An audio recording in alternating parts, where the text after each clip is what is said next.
Hi YouTube, and welcome to another video. Thank you for joining me today. We'll get to the word of the Lord and then we'll go right into our project. Our word of the Lord today is coming from Ecclesiastes 3:1, and it reads, "As to everything there is a season and a time for every purpose under heaven. He has made everything beautiful in his time." Ecclesiastes 3:1. Thank you for joining me for the word of the Lord. We'll get right to the project. So today I came to show you how to sew the binding for the quilt. So I'm going to put the camera down and then I'm going to show you how to attach the bindings to each other. So you have your binding. You have your 5 strips that you cut at 2.5 inches. And we did that before. So you're going to take one out and you're going to put it face up like an L. Like you're just going to put it face up. And then you're going to take the next one and you're going to put it face down on top. And this still has the salvages. I have a salvage here and a salvage there, but that doesn't matter. You just want to cross them over each other. Make sure the salvage is hanging off of this side. So then what I'm going to do is I was on the other side, but my new tripod is not cooperating, so I have to switch sides. So what you're going to do is you're just going to take a ruler or something that's long enough, and you're just going to go from corner to corner, from this corner up here to that corner down there, and you're going to make a line. Now normally you would make a line with a marker that's erasable or whatever, but I've always just done it with an ink pen. No big deal. And then you would take your pins and then you are going to pin. Can you see that line? There's a line that I drew. Let me see. Hopefully you can see that line. There's a line that I drew just right down there. And that I am going to stitch on that line. So I'm going to put some pins in here to hold it. Put some pins to hold it. And I am going to do all of my bindings like that. So now that I have this one, what I'm going to do is straighten it out. Put this one face up and my last one face down, because I already did my other ones before I came on camera to make this process go faster. But the same thing, you're just going to take it. You're going to put your other one on top. Doesn't matter if you put it right down or underneath or whatever. Then you're going to take a ruler and you're going to go from this corner down to that corner, and you're going to just make a line. And you're going to sew. This is going to be your sewing line. And you can do this with a marker that will disappear or whatever. Nobody's going to see this line. And then don't do it with a permanent marker, because that might bleed. This ink pen, it shouldn't bleed. So then you would take your piece, turn on your machine, and it doesn't matter if this is a 1/4 inch or not. You can just use your machine how it is for a straight stitch. Let me put my chair up a little bit.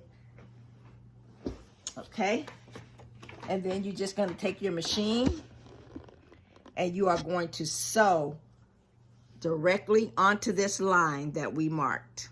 You're going to just sew on it. Let's see. Oh, my machine is not threaded, so I'll have to thread it. Let's see. 1 to 2 to 3 down here. 4 up here. 4 is up here. And then under my needle threader, through my needle threader. Did I bring some scissors? Probably not. So I'll have a thread cutter. And then I am going to, let's see, didn't thread. Okay, it threaded that time. I'm going to thread my machine. And then I'm going to sew directly onto that line. Hopefully you can see. And normally I would start at the top. I was discombobulated because I set all this stuff up before I went to work this morning, and then I came home and then I couldn't get my new tripod to behave correctly. So now I have to figure out what to do with that, or either I'm going to send it back. So I'm just going to sew directly onto that line. Taking my pins out as I go because I don't want to sew over my pins. I'm going to sew right over that line. And then I'm going to take the next one. Same thing. I'm going to put it under my machine and sew that line.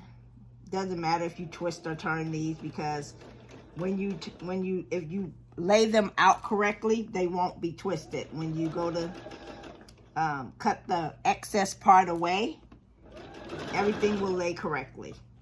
So just sew on the line on all of the ones that you have marked.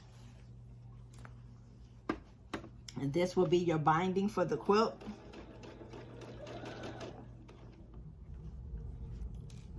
And we will put this on as soon as we quilt the quilt.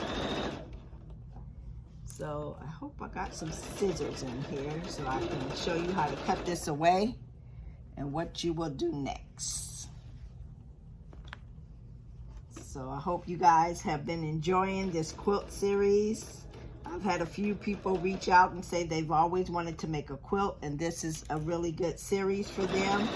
So I hope to see what you guys make.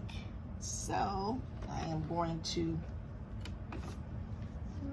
did I bring my scissors? Let's see, hold on just a second. Let me get my scissors and I'll show you how to cut it apart and what you'll do next. Thought I was a little bit more prepared, but I am not. I got discombobulated. Oh, here's my scissors over here. So we'll take the scissors. Sorry about that. Okay, so we're going to take these scissors, and where we just continue to sew them together, we're just going to cut them apart at that little seam where we sewed them together at. Just break them apart because we chain sewed them.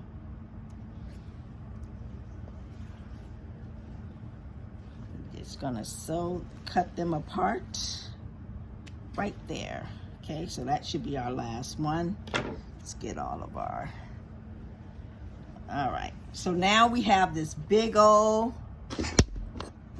big long thing with these little things hanging off of them. And you see how I stitched right on that line that we draw?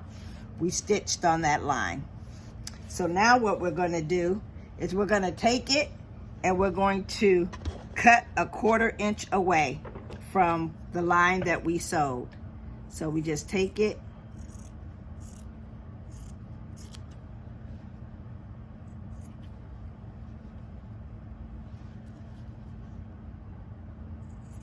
and see how we sewed.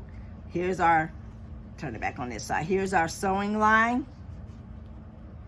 And then we just cut like about a 1/4 inch away. So it's still put together. But when we turn it over, now these two pieces are joined together. And we will do that for every single one of them. We will cut them apart.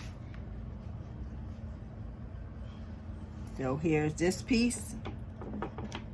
We're just gonna cut it apart about a 1/4 inch away. And then we're just gonna cut off the little triangle ends. And these two pieces are together as well. Now we're gonna go down and just continue to cut off these pieces. This is gonna be the binding for our quilt.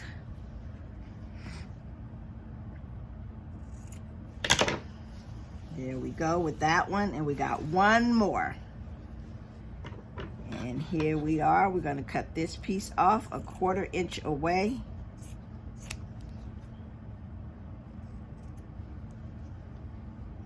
And let's see, it's on this side. And since this is such a small quilt, we only have 5 of them put together. But if this was a much bigger quilt, then we probably would have a lot more. And so we're going to cut this salvage away because we don't want this salvage in our quilt. So we're going to cut that. I'm just going to cut this salvage off. And I'm going to go down to my other end because those were the only 2 ends left that have a salvage on them. I'm going to cut the salvage off. Okay. And the next step, I don't have my iron in here, but the next step, what you could do is you could take these, where you cut these seams at, you could take your iron, and what you could do is you could just press it to one side. Like when you get ready to press it, just press it down to one side on all of the seams. Just press them down. Just press, go through, take your iron and just press them down. And then once you press those all down, what you're gonna do is you're gonna take this to the iron. You're gonna be at the iron, and you're just gonna fold this in half like this. You're gonna take this to your iron, you're gonna fold it in half where the edges meet, and you're just gonna press down that side. You're gonna press down. Let me see. Let me get my mat. Give me 1 second, and I will get my mat and my and show you what I mean. So just stay tuned. There'll be another video, and I will show you how to press this. So I'm gonna come right back and show you how to press it. Sorry.